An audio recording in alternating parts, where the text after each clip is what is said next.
Seja muito bem-vindo a mais um vídeo aqui no canal do YouTube, do canal do Banheira de Conhecimento. Meu nome é Adriano Santos, estou aqui para trazer muitas curiosidades bem interessantes para você neste outro vídeo, com assuntos bem aleatórios que são, bem legais. Separei aqui um capricho para você. Então, se você é novo aqui no canal, já desce o dedão no like aqui, clica para você se inscrever no canal, para dar aquela força, comenta aí embaixo as curiosidades que você gostaram, ou gostaria de saber ou conhecer. Fica à vontade. Aqui a gente vai falar e aprender muita coisa interessante. Por exemplo, olha que pergunta interessante. Quantos anos um papagaio consegue viver? Por que um papagaio vive tanto tempo? Você tem papagaio? Já teve papagaio? Bom, a gente sabe que papagaio dura muito tempo. Eles vivem, em média, claro que depende de cada espécie, mas eles vivem em média de 30 a 75 anos. Alguns papagaios, por exemplo, da espécie cinzento africano, que eu nunca ouvi falar, eles vivem até 80 anos. É muito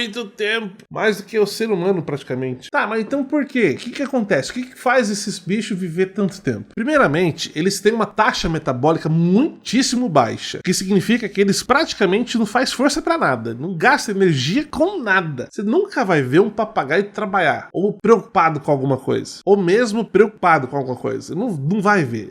Imagina um papagaio estressado, também não vai ver. Então, a taxa de energia que eles gastam eu quase derrubando tudo aqui, é quase mínima. Então, por conta dessa baixíssima taxa metabólica, eles conseguem viver bastante tempo. Segundo fator, eles têm um sistema imunológico muito forte, o que ajuda eles a não pegar nenhum tipo de doença infecciosa. Então, eles praticamente não ficam doentes. É um outro fator que faz com que esses papagaios vivam muito tempo. Sem contar que os papagaios que geralmente são presos em gaiolas de casas residenciais, os domésticos, para dizer assim, esses papagaios vivem muito mais tempo do que aqueles que são soltos em selvas, nas matas fora aí. Esses vivem muito mais tempo, aqueles que estão vivendo em cativeiro, porque eles não têm nenhum predador para ficar enchendo o saco deles. Agora, quem vive na selva tem que ficar dormindo com o olho aberto e o outro fechado, assim, para poder ficar de olho, né? Mudando o ritmo do assunto, você tem ideia de quantos idiomas que existem no planeta Terra inteiro hoje? Pois é, 2023. Temos aí cerca de 7.111 idiomas diferentes no mundo inteiro. Idiomas que eu falo vivos, ou seja, ainda são falados. Claro que se você for catalogar os que ninguém fala mais, tem muito mais que isso. E você sabe quais são os idiomas que são mais falados no mundo inteiro? O que tem mais falantes? Tem muita gente que defende que é o chinês mandarim. Esse não é o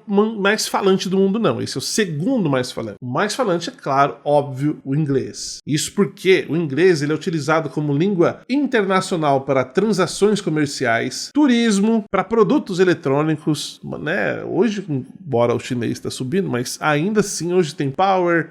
Quais são as funções mais comuns em inglês? Tem um monte, né? E detalhe, o inglês ele é mais falado por não nativos do que por nativos. Ou seja, o inglês no mundo inteiro ele é mais falado por pessoas que não são americanas ou mesmo inglesas. Interessante isso. Por isso que é o idioma mais falado no mundo, com mais de 1,2 bilhões de falantes no planeta inteiro. Que é coisa pra caramba, hein? Agora, uma coisa bem interessante de se notar é o seguinte: dessas 7.111 línguas que são faladas no mundo inteiro, quase 90% delas são faladas por uma minoria de pessoas, cerca de apenas 6% da população mundial. Olha só, das 7.111 línguas, 90% delas são faladas por 6% apenas da população mundial. Bem interessante esse negócio, muito bom. Vamos ver a próxima pergunta aqui, ó. Você sabe qual que é a diferença entre cravo e espinhas? Provavelmente você deve ter um dos dois, ou até mesmo os dois. Qual que é a diferença entre um e o outro? Bom, podemos afirmar aqui que a principal diferença é a questão inflamatória. É o nível de inflamação que elas têm. Cravo não tem inflamação nenhuma. É composta de sebo, assim como as espinhas também são, e de células mortas, que também são compostas em cravos e espinhas. Só que no caso das espinhas, também são compostas de bactérias, que é geralmente que faz com que inflame. E tem mais volume, dependendo do caso. Alguns cravos também têm aquele aspecto de ser mais pretinho, justamente porque aquele cravo teve contato com o ar. Então, teve contato com o ar, então ele fica preto. Não teve, ele continua branco. E hoje que você vê de gente assistindo vídeo na internet de gente arrancando cravo, espinha, né? Eu acho meio nojento, mas eu gosto de assistir. Uma reação esquisita, né? Vai entender por quê. Cravo você pode tirar do seu rosto à vontade, não tem problema. Agora, espinhas, você precisa tomar cuidado, pois se você tirar uma espinha de forma errada, você pode criar uma cicatriz que nunca mais vai sair do seu rosto para sempre. Meio exagerado, mas é verdade. Olha que pergunta boa. Se o carvão já foi queimado, como que ele consegue queimar e acender novamente e ficar por horas como brasa, sem apagar? Legal essa pergunta. Mas se nós precisamos entender, toda hora eu bato nesse microfone, nós precisamos entender que o carvão, ele passa por um processo de carbonização, que é quando ele é fabricado, digamos assim, ele passa por um processo de queima com muito pouco oxigênio, o que faz com que a queima seja mais prolongada. E isso não resulta em comprometer por completo a madeira, por exemplo. Não, ele vai queimar uma parte, ele vai deixar a outra parte grandemente. Ele vai queimar uma parte, mas ainda vai conservar o volume mais robusto para que a pessoa utilize esta peça, digamos assim, de carvão em um churrasco ou em outra atividade que ela quiser. E ele consegue permanecer por muito tempo pegando fogo e também consegue reacender pela quantidade de carbono presente, geralmente no carvão. O carbono, ele é um excelente condutor de fogo. Ele pega fogo e ele conduz fogo muito bem ali e dura por muito tempo. Por isso que ele tem carbono demais, que ele fica muito tempo aceso, e é por conta do carbono que você também consegue reacender ele. E aquela luz emitida pelo soldador, sabe aquela luz quando a pessoa tá soldando? Ele usa aquela máscara na cara, assim, aquela máscara tipo do Homem de Ferro, negócio muito doido. Aquilo deixa a pessoa de verdade cega ou é um mito? Bom, a grande verdade é que deixa cega sim. Aquela luz é tão forte, ela emite tanta radiação ultravioleta que cega a pessoa em questão de horas, se você for utilizar. Então o ideal é que se você usar pequenos trabalhos por dia, use a máscara. Vai fazer grandes trabalhos por dia, use a máscara. Além de ela comprometer a questão das córneas dos seus olhos, o que pode deixar você com uma visão embaçada, depois com uma visão cada vez mais ofuscada,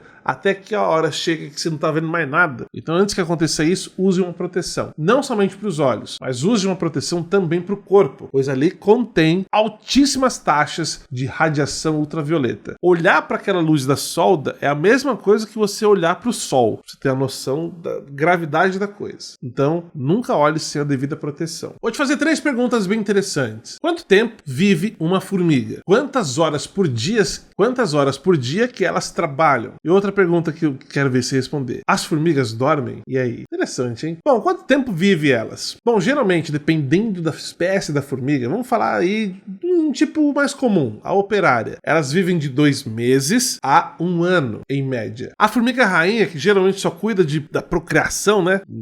Ela tá ali, o objetivo dela é esse, procriar. Elas conseguem viver de 2 anos a 20 anos. O negócio é procriar, não é trabalhar não. O negócio é procriar, a verdade é essa. Os machos, é engraçada a história deles, porque eles vivem só até copular. Foram lá, copularam com a fêmea, ele não aguenta não, ele morre.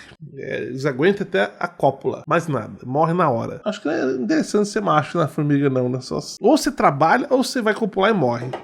Calma. Muita calma nessa hora. Tá, mas as formigas dormem? A verdade é que elas dormem, mas elas não dormem como nós, seres humanos dormimos. Diferente. Mas elas têm momentos de repouso. Inclusive, vamos chamar isso de cochilo. Elas fazem isso 253 vezes em um único dia. Cada cochilo dela dura cerca de 66 segundos, um pouco mais de 1 minuto. E se você somar as 253 vezes, dá cerca de 4 horas, 48 minutos de cochilo. Que doideira, hein? Sabia disso? Que as formigas dormem 253 vezes num dia? Legal, hein? Mas eu não falei quantas horas elas passam trabalhando. Já ia esquecendo. Elas podem trabalhar por até 12 horas seguidas. Claro que dependendo da quantidade de serviço que tem, né? Às vezes surge uns bicos aí de fazer umas colônias, aí elas têm que dobrar. Aí elas chegam a trabalhar até 24 horas num dia. Da hora demais. As formiguinhas é coisa boa demais. É muito, muito louco. E os espermatozoides nos homens? O assunto de formiga para espermatozoide muda muito aqui, né? Coisa muito louca. Eu só dando porrada nesse microfone aqui. Como que são feitos os espermatozoides nos homens? Interessante. Bom, primeiramente, já começa a entender que a coisa funciona, que começa a ser produzida na puberdade. Quando começa na puberdade, nunca mais para. Mesmo você ficando idoso, a produção de espermatozoides continua, só que talvez numa quantidade menor. É interessante que as células dos espermatozoides, eles têm origem numa coisa chamada espermatogônias. Quer dizer, espermatogônias. esse nome eu nunca decoro, não tem como decorar isso aqui. Eles se dividem e transformam assim em células mais complexas. E esse processo de transformação, amadurecimento do espermatozoide, ele dura de 64 a 72 dias, ou seja, de 2 a 2 meses e meio. Então aquele espermatozoide que está saindo de uma ejaculação hoje levou 2 meses a 2 meses e meio para ser produzido. Não foi simplesmente saindo da... ele fez agora e saiu na hora. Não, levou 2 meses para produzir isso, porque é muito complexo. Interessante que todo espermatozoide contém 50% de informações de DNA do seu pai, né? Que é a pessoa que está ali, dono do espermatozoide. Vamos chamar de pai, né? Porque os espermatozoides são praticamente os filhos, né? Será que pode falar assim? Eu acho que pode, não tem problema não. Então tem 50% de informações do pai, e aí vai para os óvulos da mãe, e aí capta ali mais 50% das informações do gene da mãe. Aí mistura, né? 50% do pai, 50% da mãe, criando assim 46 cromossomos, que é a leitura de todos os dados que tem do pai e da mãe. É muito doido esse negócio, é muito louco. Última pergunta dos vídeos de hoje. Você sabe quem que é a Dona Benta, da marca Dona Benta? Sabe aquela marca Dona Benta que tem de bolo, farinha de trigo? Quem que é aquela senhorinha lá? Será que é a dona dele? Legal, né? Eu nunca reparei nisso não. Você já reparou? Tem uma senhorinha na capa lá. Quem é ela? Bom, na verdade, essa senhora que você viu aí na capa, ela é uma senhora que não existe na vida real. Ela não é alguém específico, né? Para deixar bem claro. Essa marca foi criada pela empresa J. Macedo no ano de 1979. E essa imagem de uma senhora, cabelos brancos, com óculos, representa uma mulher experiente, uma mulher sábia, que tem domínio na culinária. Ela tá um aspecto de que tá sempre sorrindo, né? Dá a entender que aquela mulher está passando calma, que ela está disposta a te ajudar a cozinhar. Muito provavelmente, essa imagem foi inspirada na Dona Benta do sítio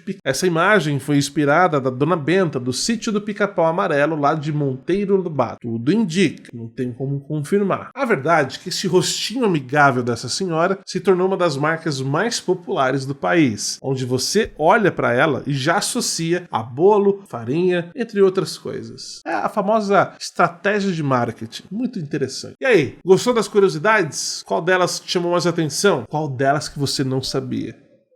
Acho que algumas aí você não sabia não, eu vou falar a verdade, não sei, acho. Põe nos comentários, quero saber a sua opinião. Fala aí de onde você está assistindo, qual cidade que você é, qual país que você está. Coloca nos comentários, enche de coisa aí para mim que eu gosto de ler. Às vezes não consigo responder, porque é muita coisa, mas eu gosto de ler.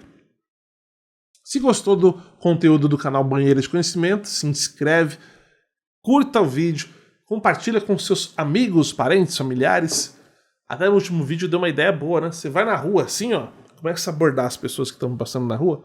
Senhor, vou te dar uma coisa aqui bem interessante. Vou te passar um link de um vídeo que passa muita coisa legal. E as pessoas vão se tornar suas amigas.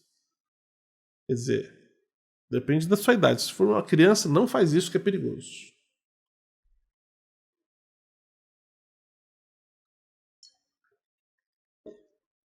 Então se inscreve aí, coloca aí embaixo o que você achou. Meu nome é Adriano, para não esquecer de falar meu nome. E foi mais um prazer fazer um vídeo para vocês aqui. E olha, acabei de beber água aqui porque eu falo mais que a capivara véia. Não sei de onde eu tirei isso, porque capivara não fala. Enfim, a gente se vê no próximo vídeo. Fica aí. Eu vou deixar aqui na tela mais 2 vídeos para você assistir, caso você não tenha assistido ainda. Vai lá, eu vou deixar aqui enquanto eu vou beber água. Esses 2 aí, só clicar. Tá aqui? Tá aqui ou aqui? Um dos lados aí, tá em algum canto aí. Vê aí, clica aí.